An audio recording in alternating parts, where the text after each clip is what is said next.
welcome to the Ionic Show. Woo! Hey everyone. None of us are Max and Ben. That's not pretty obvious. We'll just do a quick little round circle. I'm Mike, DevRel here at Ionic. I'm Adam Bradley, been working on Ionic for a while now. I'm Josh, I'm a developer here at Ionic. And I am Eli, I'm a developer / dev advocate here at Ionic. All right, we are all probably, if you have been around in Ionic for any amount of time, you might have heard of our names, but this is the first time we get to take over the Ionic Show, which I'm kind of disappointed we don't do any live recordings at the office anymore, because I always want to just sneak in when Max and Ben were recording and just sit down in the background, just like, what's going on? And just weird look. Yeah. Just sit with a mug and to be like, hey. That's a nice mug. Is your camera on? I'm sorry.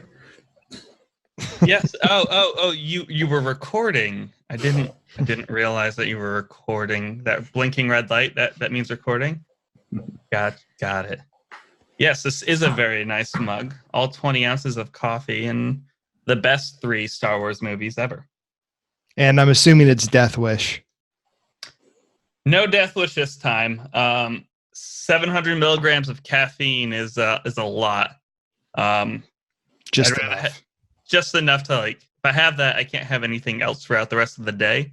So this is the low caffeine coffee, not decaf, but low caffeine to be a constant stream throughout the day. So other than just talking about coffee and me sneaking into the old recordings, what do we want to talk about today? Well, is there anything to share? No, I don't know. I think maybe we launched something kind of this week, right? Yeah, kind of a big deal. Something we've been working for a while now. We've gotten a lot of reactions about it. Yeah, so earlier this week we shipped Ionic React Release Candidate. So exciting! Awesome. Yeah, that is that's been a long time coming. that's just what I was going to say. That is a long time coming. right. Yeah, like actually, it just reminds me back to like 2014 when we had Ionic 1 out. I remember when React was kind of getting big. There's lots of people opening issues. It's like, oh, I can make this also work in React. It's like, yeah, but that might take a while, So I feel like we're finally there. See, we are there. You left it open. You said it might take a while, and we weren't lying. It just took like 4 years for us to figure it out. Yeah. Only Right. 4 years. So how's this possible? How are you able to release a version of Ionic for React? Well, I'm glad you asked. You're the one who actually wrote it, shouldn't you know? No. Oh, I wrote some parts of it.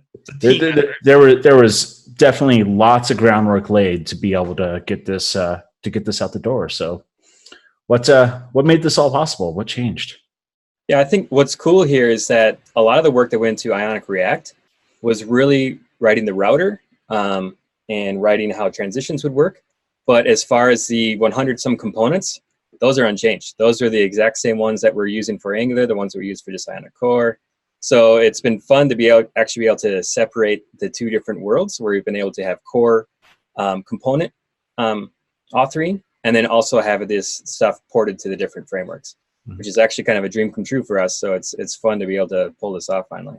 Yeah. Did you notice that in all of that, Adam never said web component? I know.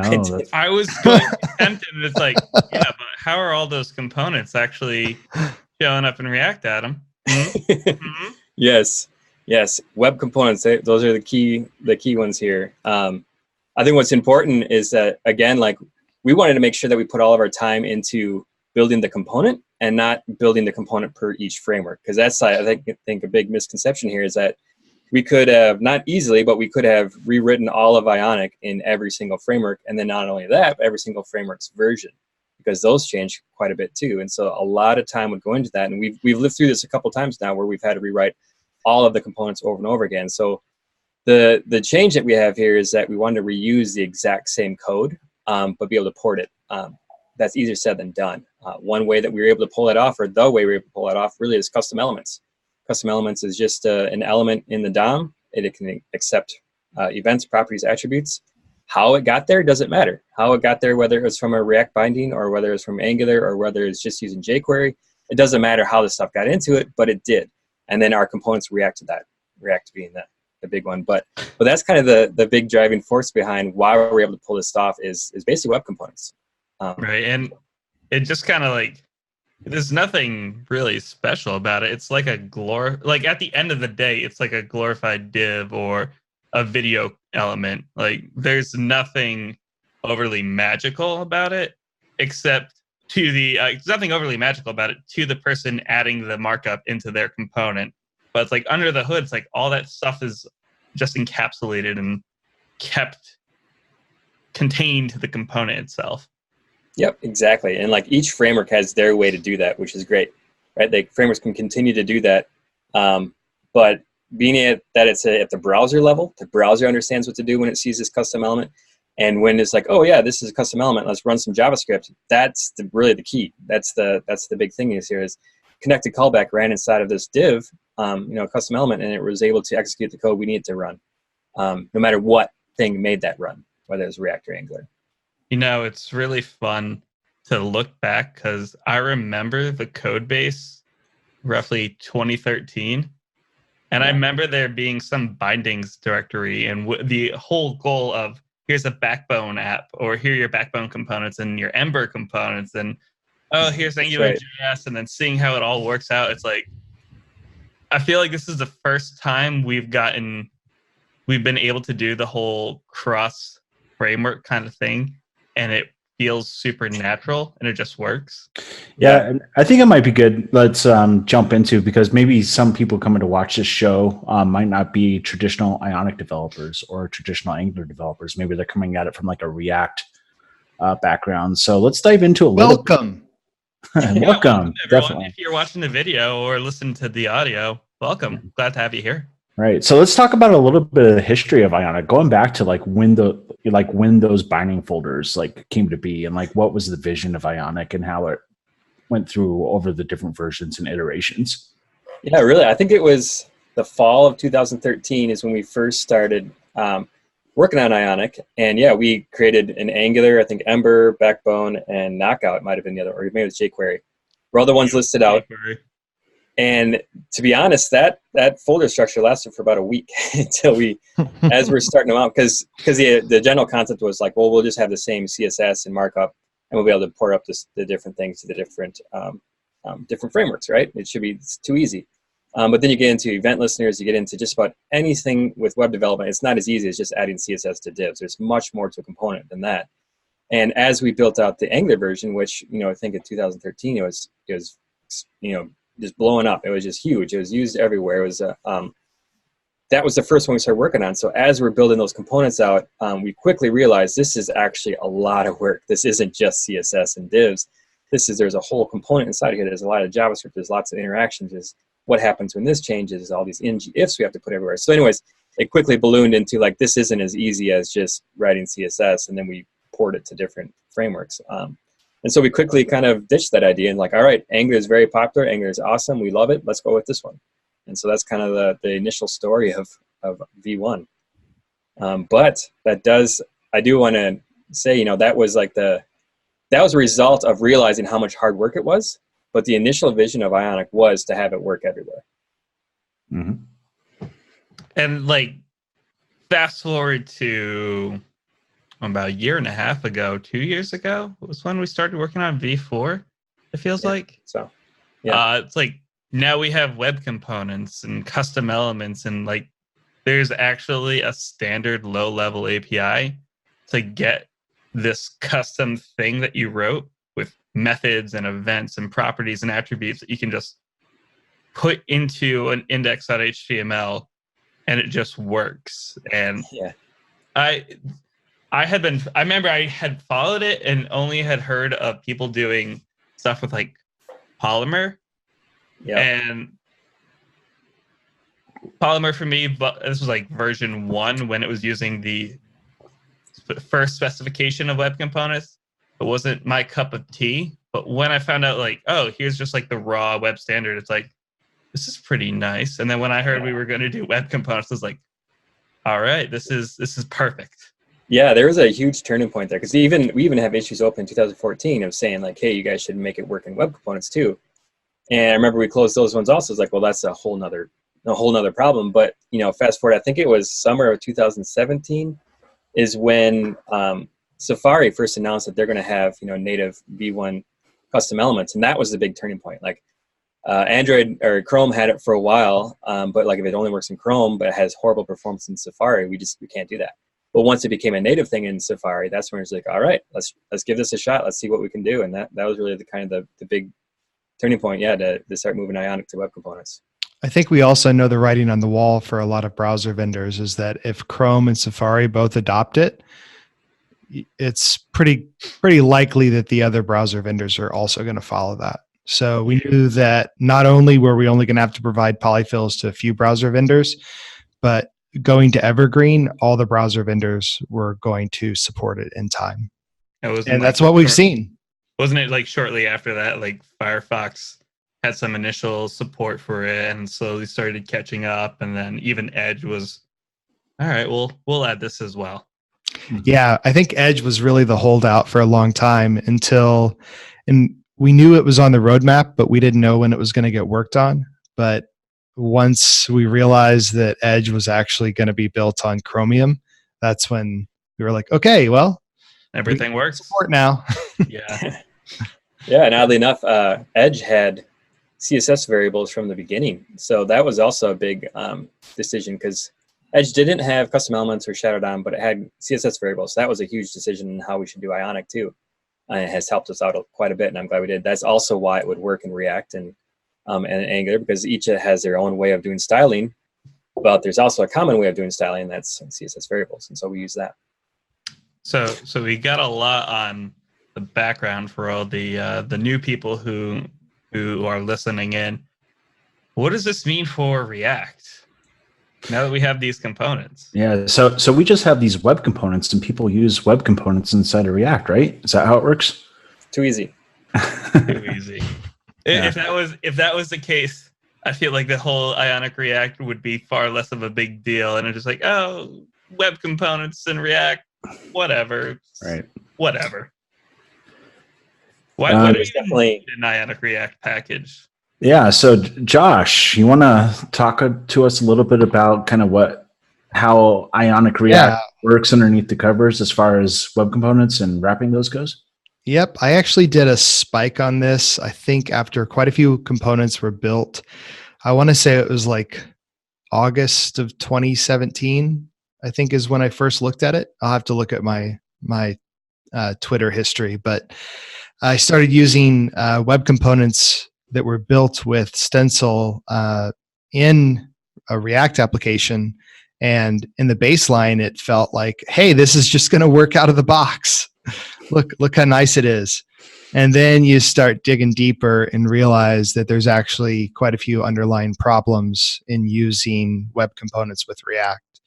A few of those being custom events, some issues with Shadow DOM in the rendering process, and also the biggest being props being passed to web components. And I think that's a big misconception of the React community, at least historically, has been that web components aren't as powerful as React components because they only accept strings and they only accept attributes. But that's really just because there wasn't a really nice way of passing props to the web components. Every other framework handled it correctly. React was kind of the one that hasn't dealt with it yet, but I know it's on the horizon. Are you saying React doesn't do something right? I think that they would still say that what they're doing is right. But if you look at Preact's code base, you know that it's something that can easily be accomplished. So for sure, I do think that they're kind of changing their opinions on that. And I think we'll see better code base, sure. Which is 3.6 kilobytes. That code base. Yeah. And that is an entirely trolling comment. Yes, it is. Seriously. But I think that really what I noticed when I was working with it is that I'm traditionally a React developer, right? So I've been writing React for quite a few years, and it didn't feel right. It didn't feel how I would expect to approach the components from React. And I wanted it to be more like React components. So we have a way of approaching the components in such a way that we're building, we could call them wrappers around web components, so that if React developers were to use Ionic components, they're actually just importing React components. And as a developer, you don't really know there's a difference. Wouldn't the fancy way be saying we're just creating functional components and just using that inside of our React components, which just render the markup? If they were all functional components, I would say that. And this is also interesting because this follows exactly what we had to do with Angular, right? Because we've traditionally been Angular components, and so when you wanted to go from Ionic 3 to 4, if we had you then writing web components instead, anything that you were used to in an Angular, being able to do like view children or all the different Angular APIs that you would expect, they're not going to work as you ng model, or ng model, ng module. All those things that you expect to work as an Angular developer didn't. And so that was kind of our initial thing with Angular, is that we wanted to make sure that using these web components felt exactly natural. And in fact, you're not actually interfacing with web components at all. You're interfacing with Angular components. And so this story lines up exactly with what we're doing with React too. Is as a React developer, you want to import Ion button and you want to add it to your JSX, period, done. You don't want to think anything else about it. And so that's what Josh is describing of what we're doing with that. So a whole lot of just like work being put into not focus on just the end performance, but that developer experience, and how does the developer interact with a component in a natural way that feels right for their framework of choice. Exactly. And yeah, I also like the stress that, yes, we are using web components, but it actually doesn't matter. If you want to use them directly, that's great. You can use all of Ionic components, web components directly. But as a React developer, the fact that the web components actually doesn't make a difference, whether it was a normal div or a web component. And the same would go for like potentially any other framework. Like I know, having worked on some of the stuff with Vue, like we eventually will want to create some kind of bindings that are focused for Vue, because like if you look at some of the dev tools, like you can't do deep inspection of the components because it just doesn't understand them. And I think like that was like a really eye-opening moment for me. It was like, oh, it doesn't know what you can pass to it because it doesn't understand the data in the component model from like the DevTools perspective. Yep, that's a great point. Yeah. And the other thing that's really important to us is types, right? If you're just using web components in Angular or React or Vue, you don't really get types for your attributes or your props that are being passed in. And for me, that's something that's really important, because if I write React code, I'm writing it with TypeScript. Actually, if I'm writing any JS, I'm writing it with TypeScript. So the ability to have types for all that information makes the development experience a lot nicer. Yeah, I think it's probably fair to say that everybody at Ionic is probably a pretty big TypeScript fans. Right? Yeah. I wasn't when I started, but I am now. Yeah. And it was interesting to kind of see like how TypeScript is being received by the React community. It was like probably, I don't know, a year and a half ago, like there wasn't a whole lot of TypeScript going on inside React. If anybody was doing any typed language, it was probably Flow. But it's starting to change now. I'm seeing lots of pickup and love for TypeScript in the React community. And so like by default, like when you start up a Ionic React project, it is a TypeScript project. And we actually, right now with our current templates, we don't offer a plain JS way to do it. So we'll listen to some community feedback there and see what that's like. But right, it is possible to do Ionic React and plain JS as well. So if you haven't quite made the move over to TypeScript, like you can still get up and running in just plain JS. Which, that's there's nothing wrong with doing that in plain JS, but like I think there's something so great about being able to just put in a component, and if I'm not familiar with a framework or for a library, like being able to get that auto completion of, hey, here's all the available preps that you could pass to this component, or here's all the available methods that you could call for this, or what have you. Like when like the hooks API like came out and useState was like a thing, and then being able to see, oh, here's what useState actually is made up of. Like that for me was like such a good learning moment. And it's like, okay, so here's what all the destructuring is doing. Here's all the available things you can pull off of it. It's like, give TypeScript a try. Even if you are hesitant, it's worth it. Yeah, and it's. I was going to say, especially for the larger the application, the more benefit you'll get. The bigger team you have, I mean, it's definitely worth the investment. Yeah, and you know what I think the big changing point was for the React community is at ReactConf last year, the maintainer of Create React App got on stage and said, "Okay, so now you can pass / TypeScript, and you get a bootstrapped TypeScript project." And I think that's what the point in the community is like, wow, that's really easy to get started. Why not give it a try? I think the only thing before that was maybe a couple like React starter projects from the TypeScript team. I know Daniel from the TypeScript team had worked on a few of them. And then there was like this third-party version of Create React app, or the React scripts that was based solely on TypeScript that you had to pass in a flag or like clone a repo to figure it out. Now that's just like, oh, it's an option that you could pass when you start a new project. Great. So inside of Ionic React, besides the thin wrapper around the Ionic core components that we have going on there, something else that's like really important, at least as far as an Ionic application goes, is how the views are managed within an application. And so basically what we need to do is we need to kind of like take control of the management of the views, so we can do like proper transitions back and forth between the views, maintain state between the views and whatnot. In the Ionic 3 days, like what we did is we wrote our own router to do this, right? And it worked really good. It was really great, especially for mobile navigation. But when we're working on Ionic 4, we're kind of like, okay, we don't really want to be in the router writing business anymore. Kind of want to take what the frameworks give us. And so that's kind of what we do. We do it in the Angular world.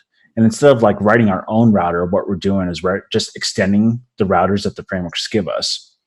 And so in the React world, we had a decision to make, and it's like, okay, well, Angular has a router that comes baked into the framework. Like, what are we going to do in the React world? And we know there's a myriad of different routers out there in React. And so we kind of chose, I don't know, kind of the de facto standard, or at least the one that probably has the most usage. And we chose to extend the React router project to be able to accomplish some of the things that we need to do. And so there's also another package out there. It's separate from the Ionic React package. It's the Ionic React -router package that we use to extend it. But this helps us be able to do view transitions and maintain the state in between all the views. So it kind of looks and feels more like app-like versus web browser-like. But the fact that it's separated is really nice. Like we could just, if you're in a place where you just need like a couple components and like your React app is like a sub portion of a greater system, like you could just import React, a couple Ionic React components, and not have to carry the weight of all that React router code. Or if like React router for some reason goes away, like it would be in theory much easier to port that over to yet another package versus having to rip it out of React, out of the bindings like package itself, and just create yet another option. Mm-hmm. Yeah, and we put a lot of time into making sure that you could import just Ion Toggle and use that. And by just doing so, you didn't import the world and import all 100 components and its router and everything on that So yeah, a lot of effort went into that to do the same thing we're doing with Angular too. And with that, we get like pretty cool transitions, right? And swipe to go back, all the typical like router setup that we would expect to get from a React app with React Router, right? Yeah, and I think what many may not realize that from the start is like web navigations, like a traditional, you're at Google, you're at Wikipedia, and you go to page 1, page 2, you keep reloading the entire page. And your history of that page is like you go to page 1, 2, 3, and then if you hit back, you go back to 3, 2, 1. And so that's very linear traditional web development. But with mobile development and how we're all accustomed to how we use our mobile applications is that there's kind of a stack navigation concept where you're in tab 1, you can go to tab 1, page 2, and you can go to tab 2 and go a couple down in tab 2, you can go back to tab 1. Back to tab 1, it's back where you left off.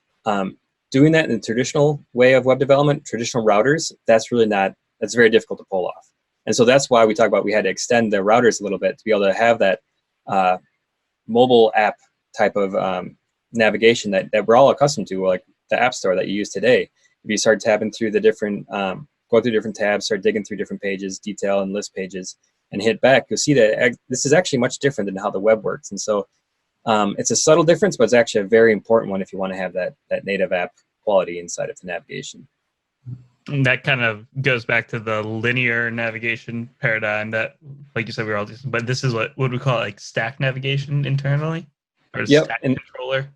Yeah, and it really comes from iOS, Android. They do this, and I think the biggest one that it brings is like, let's say you're at page 2, and I scroll halfway down, I start typing in some words, then I go to page 3, and then I hit back.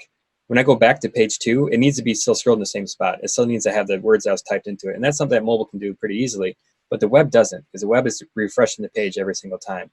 And so you lose out on a lot of that. And so many might not notice it as we're web developers building websites and blogs. You don't notice things like that. But as you're building a mobile app, you're like, wait, App Store doesn't do that. That's not how that works. You get into the uncanny valley where it's like, this feels like it's a mobile app, but this isn't. I can't tell you why it feels different, but it's different. And I think that like if you want to see an example of this where it's not, in my opinion, not correct, I might get heck for this, but if you go to Instagram, right? If you use Instagram in a native application on your phone, and then you use Instagram web, they look pretty much the same until you get into the point where you're dealing with the stack navigation, and then you realize that it's actually refreshing the entire page and you lost where you were. And it really throws you for a loop when you're using their web application. Right. And so with our routers, we're not actually destroying the different routes inside of each tab, and we're not destroying like the previous views. It's something you wouldn't want to do for a blog, or Google wouldn't want to do that, right? But for your native app, that's exactly how they work. And so that's what we're able to kind of extend with the routers, specifically React Router. So I'll play devil's advocate here, because I know we have a solution for this in the Angular bindings. But how do we do that and maintain performance? This is like an actual question. I don't know. I haven't looked at the router code so much, so I want to know, like, are we doing anything to prevent re-renders, or like making sure that data isn't constant, or like a component isn't constantly being updated in the background?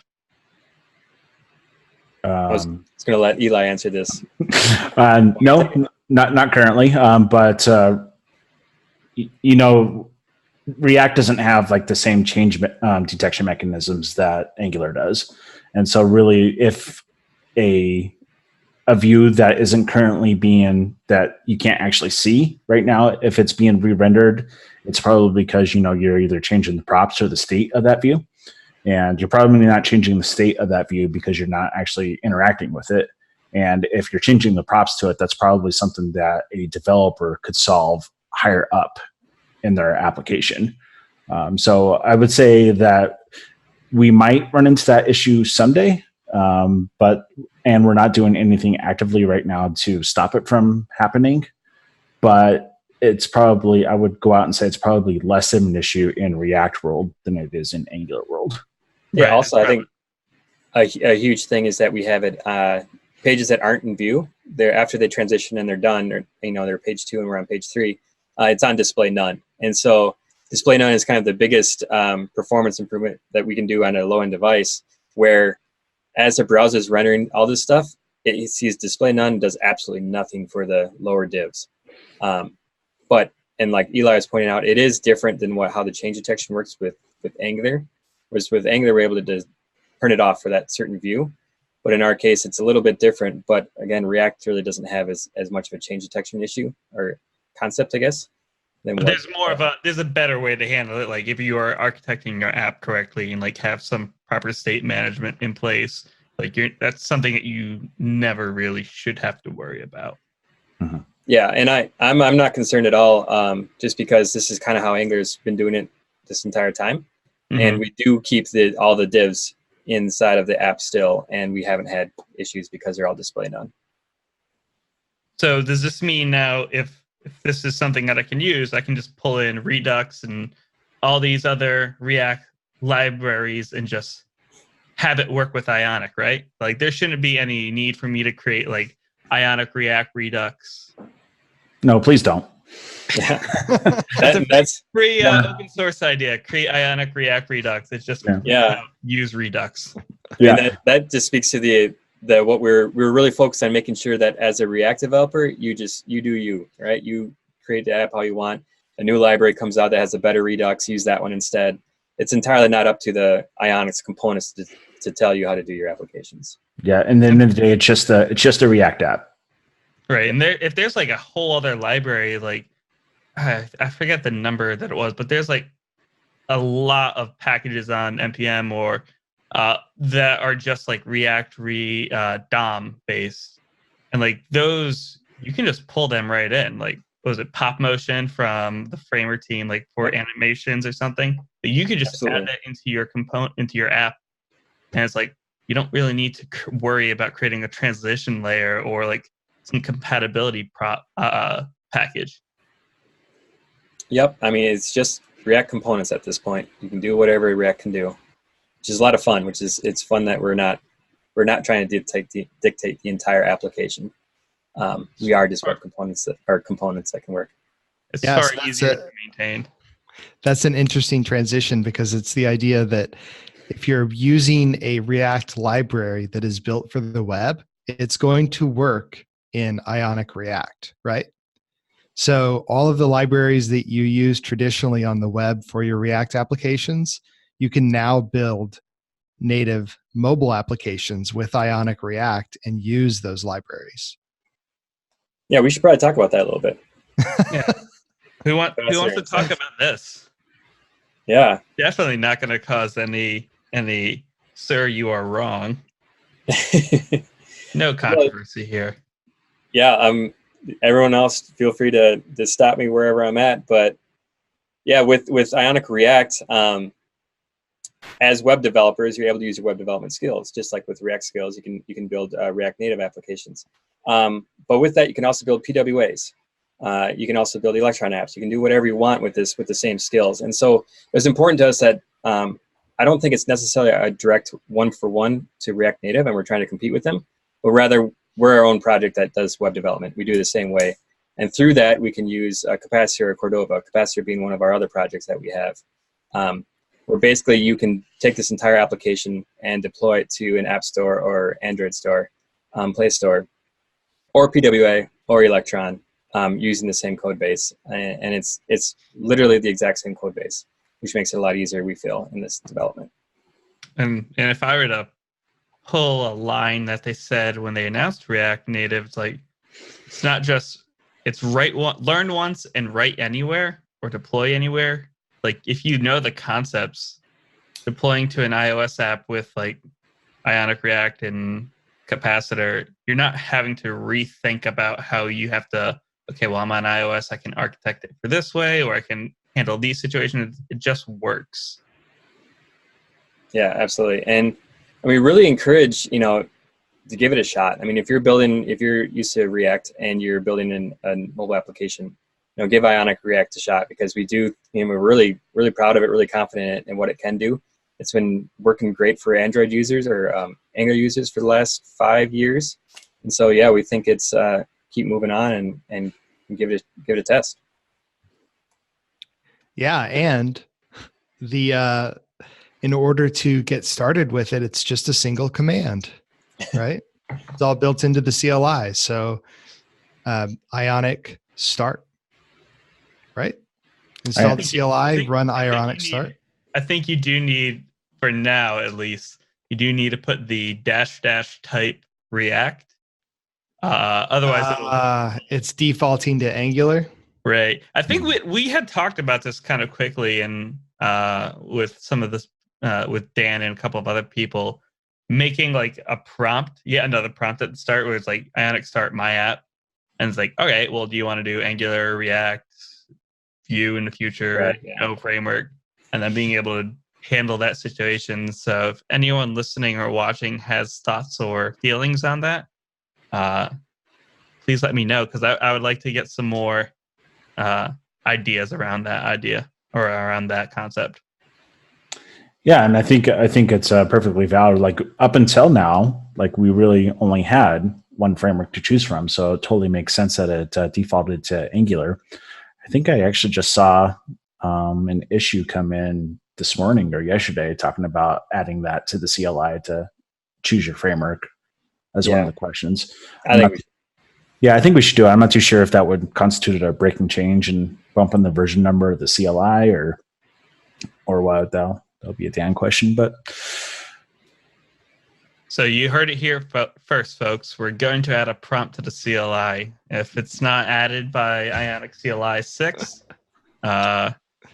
you can let us. You can yell at me on Twitter. I will gladly take it. So if that's kind of how Ionic React fits in with like the greater React ecosystem, like if we're going to stay on that thread, like how do we handle styles now? Because I know, Adam, you said we have CSS variables. Can I just pull in like Emotion or like some other CSS and JS framework, and does it just magically work? Well, it is just a React app. So however you were doing styles before should continue to work.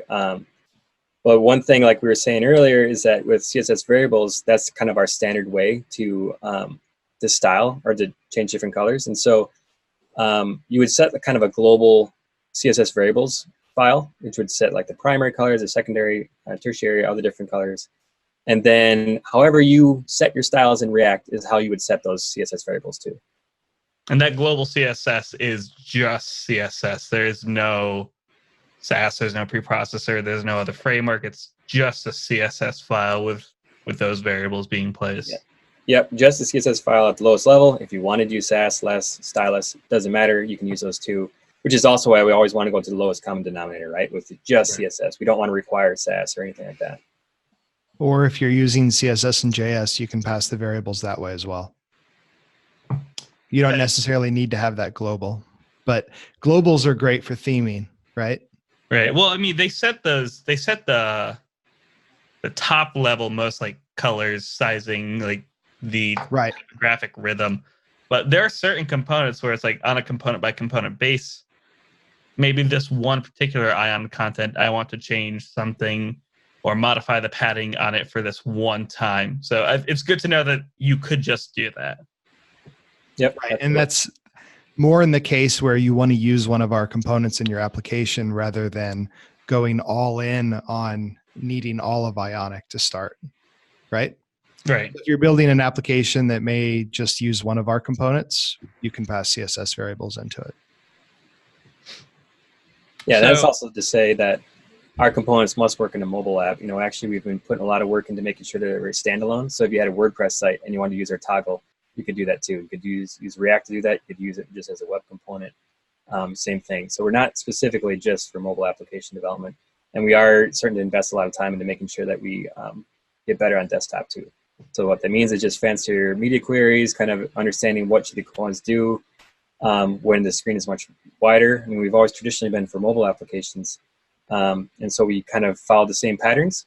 I think date time picker is probably the biggest one, where it follows like how you would expect it to work in Android and iOS, but on desktop you're usually expecting a calendar to pop up. So that's kind of the first one we'll be knocking off, but expect a lot more desktop improvements over time too.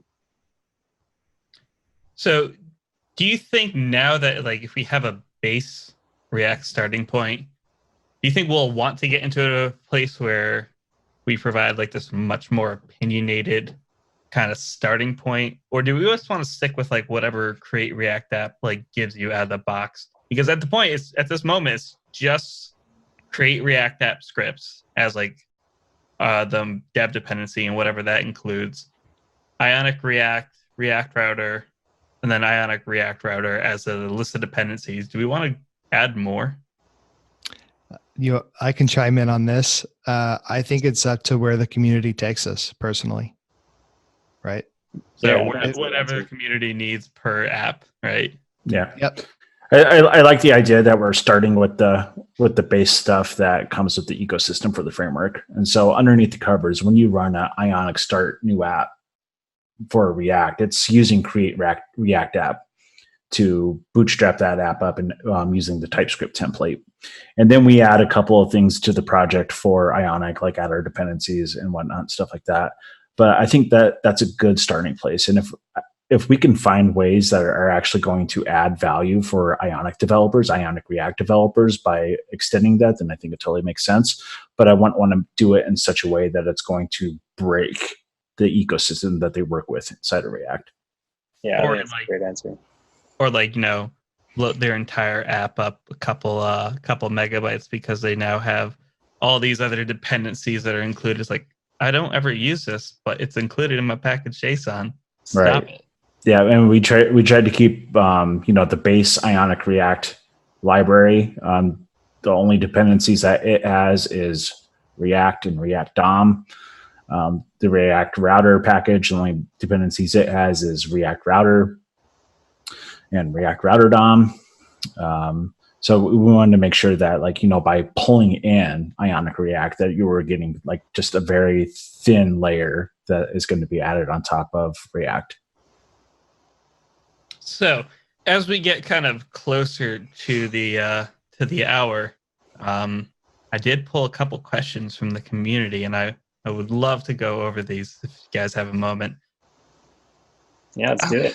So if we're now focusing so much time on, or if we're not focusing so much time on all these framework-specific use cases, should the community be expecting more components? Are we going to add more components, Adam? Yes, absolutely. The biggest one is probably as design changes, as design improves. Specifically, iOS 13 is coming out this fall. We want to make sure that we're following today's best practices of design. And so Ionic is getting a big refresh. We're hoping to have that done in the next couple months. Not a big API refresh, but rather just a more modern look and feel without breaking changes. Right. It's the quote unquote summer of design at Ionic HQ. Yep. So there's a lot of things that are getting, I guess it could be seen as tweaks, but they're, pretty significant, making them just look a lot nicer, like more modern. And so there's a lot to that. How modals are working, how the segment works, bringing in new components like the bottom drawer and things like that are getting pulled into. Like I said, the calendar is another one, so there's a lot of little things that we're starting to pull in.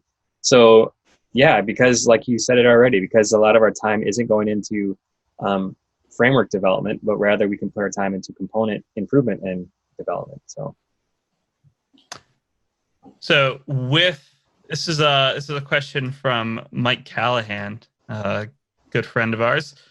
Are there any plans for doing like more themes? I know we used to have a Windows theme, but what about something like a dark theme, a desktop theme, something specific for like Electron? Any plans around that? Absolutely. And you're queuing me up. I know you are, Mike. Dark theme by far. Mike's actually created the dark theme. It looks awesome. This is the only thing that I really care about is making sure. The only thing I care about. You have this unhealthy infatuation with dark themes. Listen, the whole world does right so now. much easier on my eyes, and I love it. Yeah, I know. It's so mind-blowing, even though like Android 2 had it. But whatever. Forget about that. We don't mention Android 2.3 in this conversation. I mean, Android was dark mode up until like 5, and all of a sudden it's dark mode. But anyways, I mean that when you look at the CSS variables and how they're designed, Brandy, Liam, Manu, myself, all of us, we put a lot of time into making sure that the theming was able to just switch out colors, and the entire application could get switched out. And Mike's got a great, couple examples of that. But yeah, we want to be able to just replace one CSS variable for another one, and your entire app changes from one mode to another mode. And that can happen live, but in most cases, you're going to just have one theme. And so a lot of our time went into making sure that that's possible and easy to do. What else was I going to say? Yeah, that's all I got about themes. So you'd be able to include, like, say, a particular, like, add a query for if platform is Electron, you should be able to import like a CSS file or handle that however you want. And for the people who are working on desktop apps, they should be able to get something that feels right for the desktop environment. Yeah, really, it's back to a low-level API that they have a lot of control over. Like, so we don't dictate that you always get dark mode under these circumstances, but we do make it very, very easy for you whether to do it through the media query. What's the media query called for dark mode? App prefers color scheme dark. So if you choose to do that, I mean, that's possible now. You can do it by a toggle. You can always have in dark mode. It's entirely up to you of how you want to theme it. And also, we're going to be this more. Oh, what I was going to say earlier. This more comes down to documentation than anything else. We made this all possible. Like, the entire guts of every component is now able to be switched out dynamically. But what it really comes down to is just documenting this is how to do it, and how to do it is not difficult. It's really just kind of changing out some text. It's an education problem versus API problem at this point. Isn't there a blog post on this?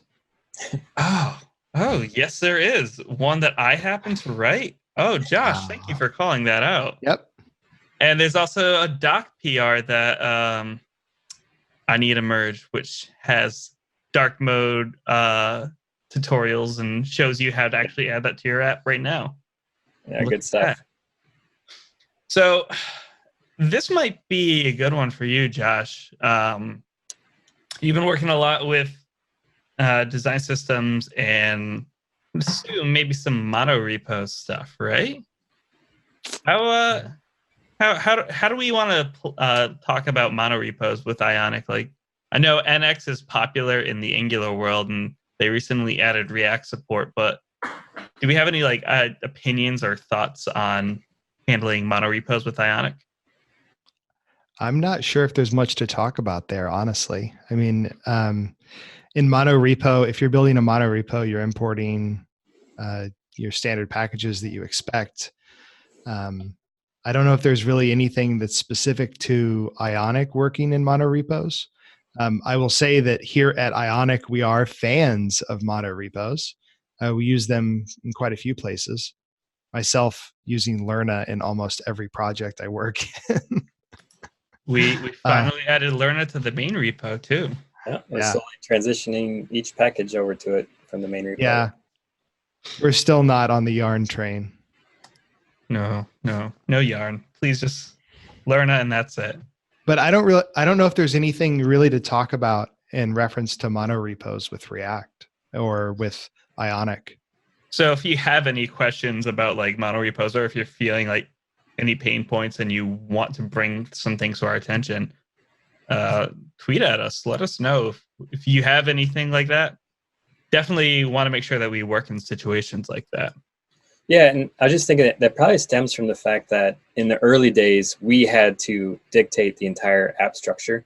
We would give you the entire app, and this is how it works, and this is the folder structure, but in how we transition things now, it's really up to the frameworks. Like, the frameworks are providing that now. Angular says this is how it should be put together. Angular and React, Create React App, all have a structure that you should be following. So that's now kind of a framework thing that's solved, and it's not so much that we have to dictate how it's going to be solved. So if it's to work in monorepos, it's absolutely. So however you do that framework, that's going to work that way. And so, and to Josh's point, it's really not really an Ionic thing anymore. So our last question, what's the status on Ionic Vue? It's next. I would say. Yeah. So it's actually pretty far along to begin with. we did want to put a lot of focus into React and get this out the door. But Vue has already been in beta. We've had an awesome team. Modus Create's been helping us out for the longest time with that. And so that's not too far behind either. I think really where the time goes into is making sure that the router is correct. With each of these projects, that's where all of our time has gone into. Feels like every single time we've had to like work on a new framework, from Angular, it was kind of like, okay, now we have all these unknowns that we have to figure out before we make it work well. React, it felt like it was so much easier to have the router just kind of work easier, Yes. Compared to what we did originally with Angular. By the time we get to Vue, I'm hoping that the whole router experience is like, well, we have multiple use cases of the router working now. We should be able to take all this knowledge and just apply it and have it work. Yeah. It's those unknown unknowns, right? Yeah. Having it done it a few times, it's, in theory, it's going to get easier and easier for each new one. And we got some good examples to follow now. And experience. Yeah. And the experience part is having to go into it and then look at it and it's like, all right, now what do we do? Oh, I don't even know where to begin. But now it's like, it should be nothing for you guys. Like now that we have React done, it's like a way to set expectations. Yeah, no pressure. If you just fail, the internet will know. Let us know. And I already hit on this earlier, but what really makes me happy about this whole process is that we don't have to rewrite every, the 100 some components over in that framework's way of doing it. And so our time is going into really just the router when it comes down to it, because that's a very hard thing to get right. And we put a lot of time into that. But it's nice that we don't have to get it right for the 100 components per framework. So now we'd have 3 times the work to do. Yeah, and I'm trying to think. Have we actually had to do any changes to components since we started working on Ionic React? Like, I know there's maintenance always happening with them, but I'm talking like customizations that had to happen because of React. I think the only thing that we changed was to not use attributes for styling. So like we had that padding and margin. They're like utility classes. And they were in Angular, we used them as attributes and they worked fine. And they were really just CSS attribute selectors. But in JSX is like, what the heck is this? I don't recognize this at all. And so that was probably the one thing that we changed to make sure that it worked in all frameworks it's just CSS utilities. So that's the thing, yeah. It's a good change in my opinion. Yeah, because they're CSS. I mean, it makes sense. It was a good change to start. Yeah. And how would you classify the updates that we made to Ion icons to pull the icons in as imports as opposed to using string icons? Yeah, so that's a great question. So with Angular, everything is a template. So it's an HTML string, and anything could be inside of there. And so the challenge because of that, we don't want to pull in all 900 icons because you may or may not use them. And so with Angular and the template strings, that makes it very hard to do. And so we had a very special way with Ionicons to only load what you're using. But with React, you are importing exactly what you're using, which is kind of an awesome feature of React to begin with, is to be able to pull in, like, I know I'm using this component, I'm going to put it inside of this JSX. And so because we kind of unlock that feature of React and being able to, users are already importing what they're going to use, which makes sense. We're able to kind of change our own Ionicons that you would do the same thing so that you do only pull in the SVGs that you're going to use rather than you may or may not use one of these 900, so let's build them so that they're lazy loaded. So that was one big change. Really more of kind of a new feature to Ionicons than anything else. All right. Well, we are well past our hour. This has been great. I'm really excited about React, and if you're listening to this, we'll be at React Rally next week. And if you want to talk all things Ionic and React, stop by our booth. We are going to be there hanging out. It'll be a bunch of us there. Guys, thanks for joining. It was awesome. Thanks. Good time. Awesome. Well, thanks, everyone. Our first Ionic Show. Yeah. All right. We'll see you guys later in the next one. All right. See you guys. See ya.